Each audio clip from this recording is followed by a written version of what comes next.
Hello guys, welcome back to VK study zone. आज हम zero level से English सीखने के लिए डेली एक स्टोरी रीड करते हैं। तो आइए आज की स्टोरी हम देखते हैं क्या है। The merchant and his donkey, मतलब एक व्यापारी और उसका गधा। देखते हैं स्टोरी क्या कहती है। ए merchant had an S, merchant यानी होता है व्यापारी, एन एस यानी होता है एक गधा। एक व्यापारी के पास एक गधा था।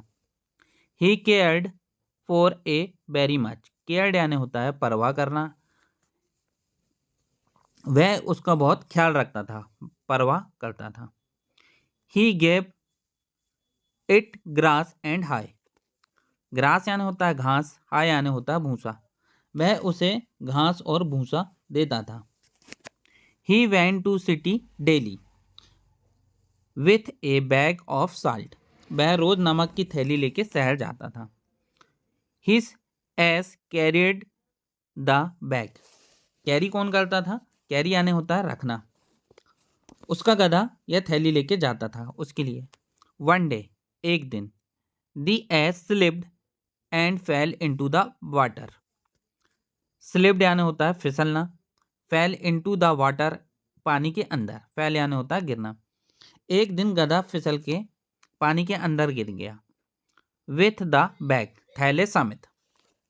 अब थैले समेत गिर गया तो थैले में क्या था, some salt got washed away with the water, थैले में नमक था तो सम साल्ट यानी कुछ नमक, वाश यानी धुल गया, अवे विथ द वाटर मतलब पानी में कुछ नमक घुल गया।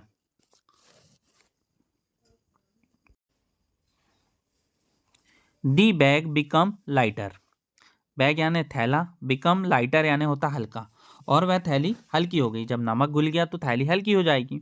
दी एस फेल्ट वेरी हैप्पी, और वह गधा बहुत खुश हुआ कि भाई उसका वजन हल्का हो गया। नाउ इस daily fail into the water purposely, मतलब अब उसकी थैली हल्की हो गई तो अब वह रोज जो है जानबूझकर अपना बोझ कम करने के लिए पानी में गिरता था। उसे ये लेसन पार्ट पढ़ गया था कि हीज लेसन ऑफ लोड, मतलब ये पार्ट पढ़ा गया था कि लोड कम करने का ये आसान तरीका है, इसलिए वो डेली गिर जाता था। The master was very angry, मालिक बहुत नाराज हुआ। वन डे, एक दिन, he loaded the ass with a bag of cotton instead, loaded यानी होता है बोझ, बैग ऑफ कॉटन, एक दिन उसने गधे को नमक की जगह, इंसर्ट यानी होता है बदलना, नमक की जगह रुई की थैली लाद दी। The ass fell into the water, और डेली रूटीन के अनुसार गधा क्या हुआ, फिर से जानबूझ के पानी में गिर गया। बट, किंतु, this time is loaded become heavier, time यानी होता है समय, लोड यानी होता है बोझ, बिकम हैवियर, हैवियर यानी भारी, लेकिन इस बार बोझ भारी हो गया था क्योंकि रुई में पानी भर गया था।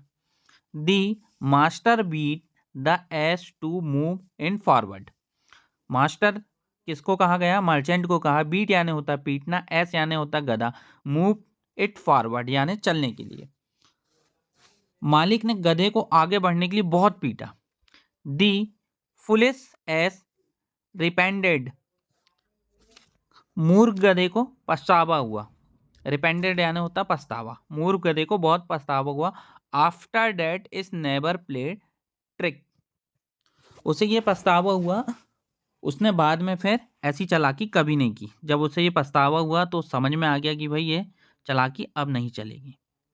वीडियो पसंद आया होगा तो वीडियो को लाइक करें, चैनल पे नए हो तो सब्सक्राइब जरूर करें। थैंक यू फॉर वॉचिंग, मिलते हैं नेक्स्ट स्टोरी के साथ, तब तक के लिए गुड बाय।